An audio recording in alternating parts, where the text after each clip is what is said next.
سید ابو ہریرہ رضی اللہ عنہ سے مروی ہے کہ رسول اللہ صلی اللہ علیہ وسلم نے فرمایا، اس ذات کی قسم جس کے ہاتھ میں میری جان ہے، اگر تم میں سے کوئی آدمی رسی لے کر پہاڑ کی طرف جائے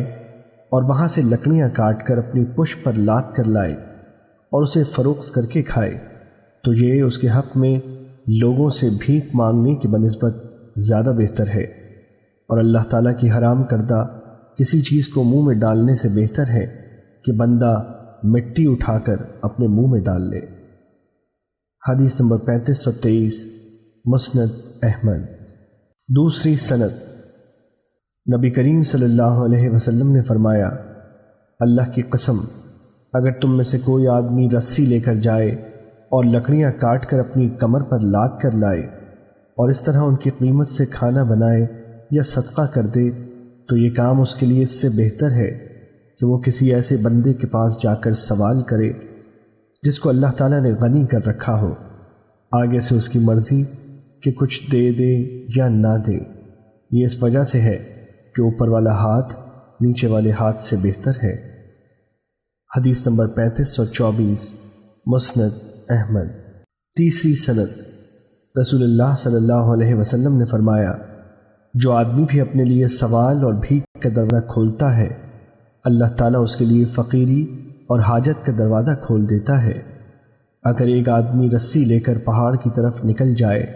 اور اپنی کمر پر ایندھن کاٹ کر لائے اور اس کے ذریعے کھانا کھائے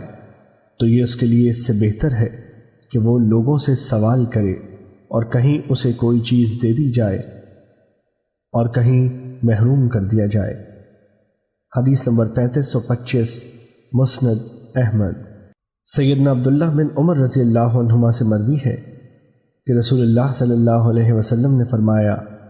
تم میں سے جو بندہ بھی ہمیشہ بھیک مانگتا رہے گا وہ اللہ تعالیٰ کو اس حال میں ملے گا کہ اس کے چہرے پر گوشت کا ایک ٹکڑا بھی نہیں ہوگا۔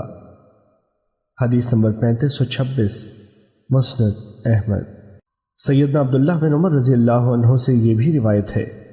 کہ رسول اللہ صلی اللہ علیہ وسلم نے فرمایا، بھیک مانگنا تو قیامت والے دن مانگنے والے کے چہروں پر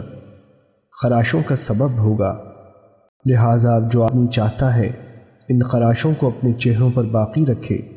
اس سلسلے میں سب سے آسان سوال تو رشتہ داروں سے مانگ لینا ہے، لیکن وہ بھی ضرورت کے وقت ہونا چاہیے، اور سب سے بہترین صدقہ وہ ہے جو اپنی ضروریات پوری کرنے کے بعد کیا جائے، اور خرچ کرتے وقت اپنے زیر کفالت افراد سے آغاز کرو۔ حدیث نمبر 3527 مسند احمد۔ سیدنا ابو سعید خدری رضی اللہ عنہ سے روایت ہے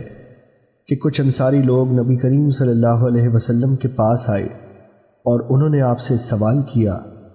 اور آپ نے انہیں عطا فرما دیا۔ ان میں سے جو آدمی بھی آپ سے سوال کرتا رہا آپ اسے وہ چیز دیتے رہے یہاں تک کہ آپ کے پاس جو کچھ تھا وہ ختم ہو گیا۔ جب آپ کے پاس جو کچھ تھا ختم ہو گیا تو آپ نے فرمایا، ہمارے پاس جو مال بھی ہوگا ہم اس کو تم سے بچا کر نہیں رکھیں گے، لیکن حقیقت یہ ہے کہ جو کوئی مانگنے سے بچے گا اللہ تعالیٰ اسے مانگنے سے بچا لے گا، جو لوگوں سے استغنا کا اظہار کرے گا اللہ تعالیٰ اسے مستغنی کر دے گا، اور جو صبر کو اپنائے گا اللہ تعالیٰ اسے صبر کی توفیق سے نواز دے گا، اور تم اللہ تعالیٰ کی طرف سے کوئی بھلائی نہیں دیے جاؤ گے جو صبر سے بڑی وسعت والی ہو۔ حدیث نمبر 3550 مسند احمد۔